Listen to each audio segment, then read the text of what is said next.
మానవ శరీరం 40 డేస్ వరకు భరించగలదు. తల్లి తన బిడ్డకి జన్మనిస్తూ పడే ప్రసవ వేదన 57 డేస్. ఈ సృష్టిలో అమ్మ అనే పదం నిస్వార్థానికి మరియు అవధులు లేని ప్రేమకు కేర్ ఆఫ్ అడ్రస్ గా చెప్పొచ్చు. ఇంకో తెలుసా, మనం పుట్టినప్పుడు ముద్దుగా ఉంటేనే కొందరు మనం ఎత్తుకోవడానికి లేదా ఆడించడానికి ఇష్టపడతారు. మనం పెరిగే కొద్దీ బాగా చదివి మంచి ర్యాంక్స్ తెచ్చుకుంటేనే మనల్ని ఇంకొందరు మెచ్చుకుంటారు. అలాగే జీవితంలో మంచి స్థాయికి వెళ్తేనే సొసైటీ మనకు రెస్పెక్ట్ ఇస్తుంది. ఇలా ఒక్కో స్టేజ్ లో ఒక్కో విధంగా మనల్ని మనం ప్రూవ్ చేసుకుంటూనే ఉండాలి. ఏ ఒక్క స్టేజ్ లో అయినా కొద్దిగా తడబడినా వెంటనే వచ్చేస్తారు, మీరు దేనికి పనికిరారు, మీ లైఫ్ ఇంతే, బ్లా బ్లా అని మాట్లాడడానికి. కానీ ఇవేమి అమ్మకు అవసరం లేదు. మనం జీవితంలో ఏం సాధించినప్పుడే అమ్మ మనతో అంటుంది, ఏం కాదులేనన్న, ఈ రోజు కాకపోయినా రేపు నువ్వు ఖచ్చితంగా అనుకునే సాధిస్తావు అని. మన మీద మనకన్నా ఎక్కువ నమ్మకం పెట్టుకునేది అమ్మ మాత్రమే.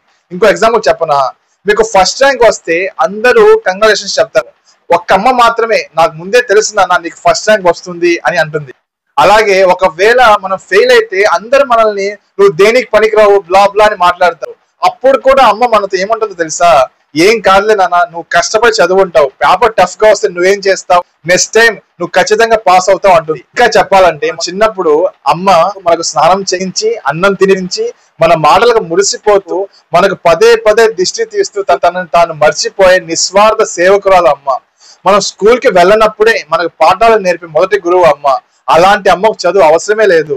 ఇంకా గట్టిగా చెప్పాల్సి వస్తే అమ్మ నేర్పే పాఠాల ముందు PhD డాక్టరేట్ కూడా సరిపోవు. చిన్నప్పుడు మనం చేసే చిన్న చిన్న తప్పులను కూడా ప్రేమగా సరిదిద్దే దైవం అమ్మ.